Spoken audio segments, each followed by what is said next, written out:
If you've ever felt your chest tighten, your hands fidget, and realized you just had to walk away, this is why. It usually happens after someone has disappointed you more times than you can count. It doesn't feel heroic. It doesn't feel strong. It feels necessary. Because your body notices first. Your mind catches up later. By the time you decide to leave, your nervous system already has. Most people think walking away is weakness. But psychologically, it's the opposite. Walking away is what happens when your brain decides continuing is more dangerous than leaving. And here's the part most people miss. Walking away is rarely sudden. Your brain has been quietly calculating the cost for months, sometimes years. People who walk away aren't cold. They aren't heartless. They're alert. They've learned something most people never do. Leaving is a survival skill, and your nervous system doesn't learn it all at once. It learns it in patterns.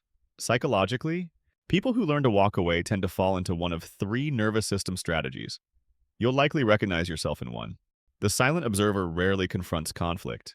They listen more than they speak. They often appear calm or withdrawn, but internally, their nervous system is always scanning. They notice inconsistencies, shifts in tone, promises that don't match behavior. Many grew up where speaking up carried consequences. Silence was safety. Being quiet kept them out of danger, but silence also taught them something else. Patterns reveal themselves when you watch long enough, and eventually, watching becomes enough. At some point, the nervous system asks a different question. Why am I still here? The exhausted negotiator tries to fix things. They explain. They mediate. They give chances. Their brain is constantly measuring stress versus reward.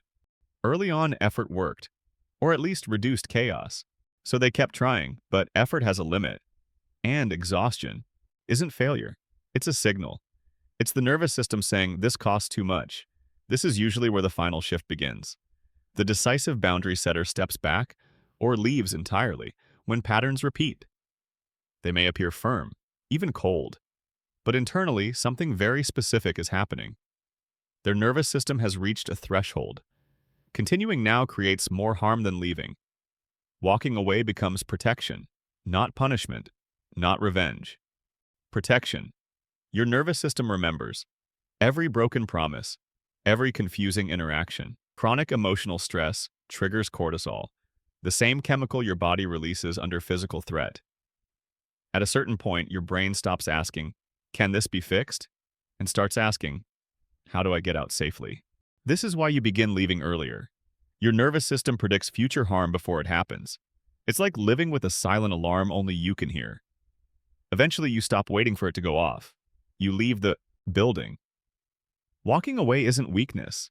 It's a learned survival strategy. Your brain adopted this pattern because it worked, because it protected you, because it preserved your sense of self. You're not broken. You're not cold. You're not failing at connection. You notice patterns early and you act on them. That's not avoidance, that's wisdom.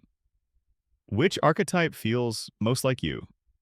The silent observer, the exhausted negotiator, or the decisive boundary setter?